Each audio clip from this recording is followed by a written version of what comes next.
Eventually, we arrived at the other side. Just yet till I can get the air conditioning on. 17 degrees. I can have it about that, yes. Yeah, I think I'm gonna have 17. It's really getting, it's 12:30 and it's really getting hot. Oh, no. Oh. In order for the ferry to unload, James had to disembark first.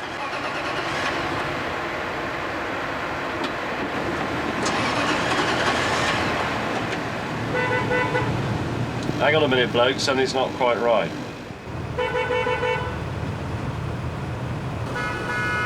What's the matter? It's broken. I don't know. Has it got fuel in it? Yeah, it's got loads of fuel. Despite the horns, James wouldn't rush his pre-flight Ignition. checks. Master switch, ignition, pump. That's off. Very, very fast. At least it's light. Jeremy, we're keeping everybody on the boat now. The lady's shouting. Sorry. Excuse me. Sorry.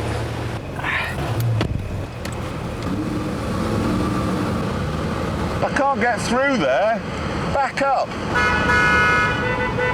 Your country that makes supercars, you can't honk when somebody actually goes and buys one. That is the correct position because that's on and the panel is on. The ignition is down. I've got everything else off. Do you want to get the one? I don't know. Let's get this.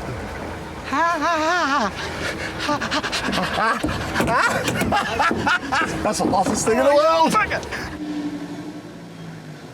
The fuel.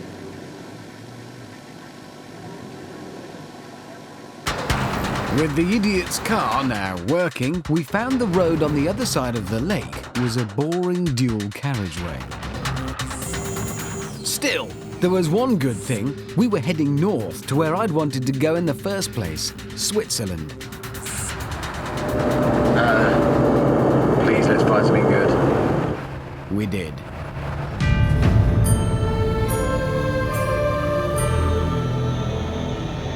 This is the San Bernardino Pass.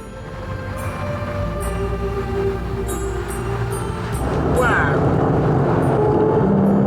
I think a bootful would be appropriate. Yeah. The Swiss will look on these three cars as though the Antichrist has come to their little world. But I didn't care. The hills are alive to the sound of horsepower. Meanwhile, in the Aston,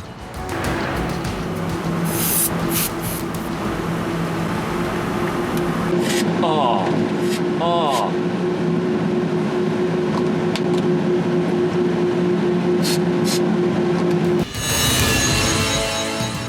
the San Bernardino Pass was something else. The views, the smoothness of the road surface, the elegance of the road itself. But Richard wasn't finished and insisted we kept heading north. I wonder where he's taking us.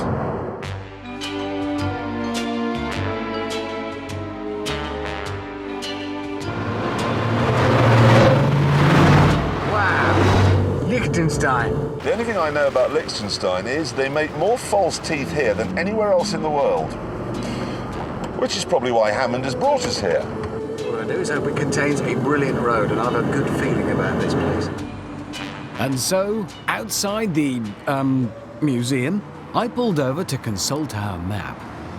You see, we want bends. That stretch looks... Liechtenstein was the last country in Europe to give women the vote in 1984. That is in Liechtenstein, isn't it? If the entire population of Liechtenstein went to the Millennium Stadium in Cardiff, there'd be 39,500 empty seats. Yeah, but back to the road. If we carry on up here, this bit wiggles. Look at those turns. Do you know Honestly, this? Do you know this is a tax haven? Yes. It's got more companies here than people. That is a killer stretch of road. That's a beauty. Should we try each other's cars for this bit? What? Why don't we try each other's cars? No, I really like this one, mate. Do you want to go in this? I love it. No?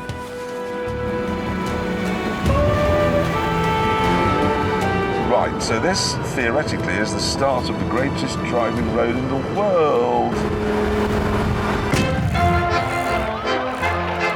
I fear I may have made a slight mistake here. He had. There was a cycle race on, and his brilliant road was closed. What? Are we allowed to drive on it? No. No. It's shut! It is a bit. You've dragged me all the way to Liechtenstein to go on a road that's shut! A bit. Completely. Where do you want to go now? Austria. Oh, God. You go to Austria, we can't smell your pits from there. I'm going back to Italy. Reluctantly, the others agreed to come with me, so we headed back through Switzerland, stopping off for the night in the ski resort of Davos. It had been a bad day. We'd been through 3 countries and only found one good bit of road. So Richard and I decided to vandalise James's Aston. Half of me wants him to see it, half of me wants him to just drive all day with it on. He'll never notice. You know James, he doesn't notice anything. He's not coming, is he? K, that's Kevin. Sounds like a racing driver's name. And he's bought us a drink.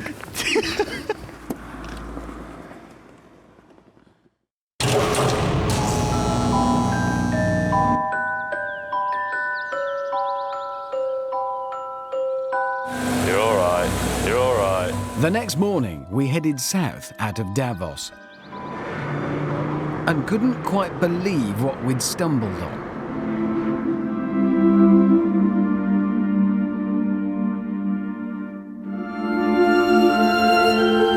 Mile after mile of deserted perfection.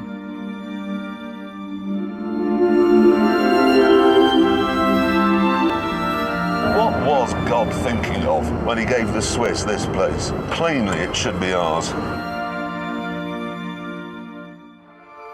This road was a test of brakes, steering, grip, power and handling.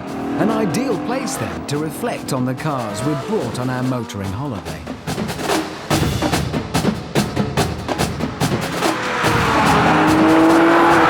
Everything about this car now has come alive. It's suddenly in its element.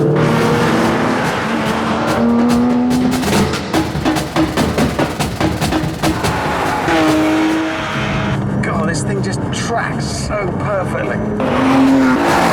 Meanwhile, in the Aston, I wonder how much more of this I have to endure before I can admit that this is a terrible car and that I hate it and I want to go home. It's actually a physically pleasurable sensation that runs up your arm when you turn the wheel. It's uncanny.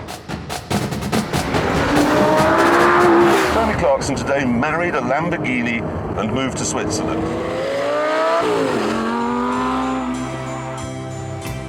And then it hit me. I was in a Lamborghini in the Alps.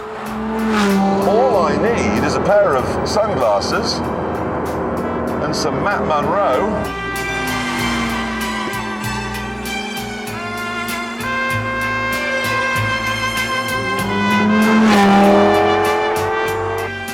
Oh no, hang on a minute.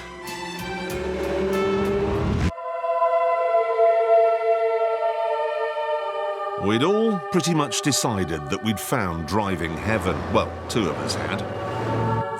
But then, after we popped over the border and back into Italy, we found a cherry for the top of our cake.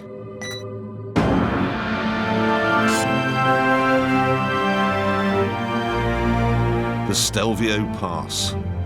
15 miles of asphalt spaghetti draped on an Alp. It was stunning.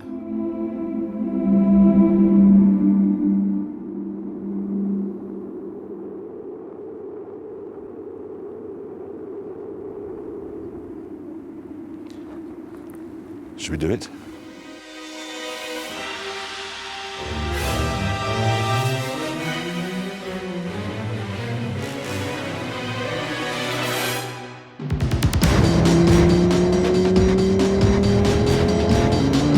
Here we go.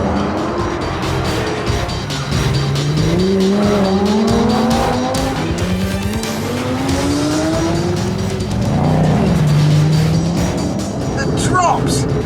It's impossible!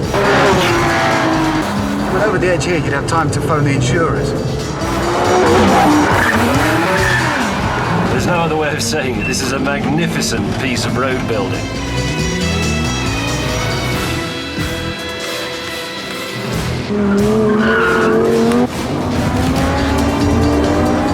Not like PlayStation this, you can't just press the reset button when you get it wrong. You just go through the pearly gates on fire. I hate to admit this, but this Aston is starting to make a certain amount of good sense. Even the brakes have stopped squeaking. Climbing up now past 8,000 feet. I think at this altitude, the Lambo has got the advantage. I shall solve that, though, with some bravery.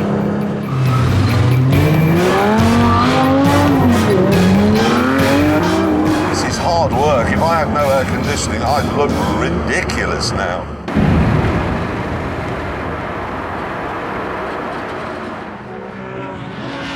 What an extraordinary road. Thank you, Italy. Thank you, thank you, thank you. We finished our run, and as the cars ticked themselves cool, we knew their work was done. Our quest was at an end. Davos to Stelvio, the greatest driving road in the world.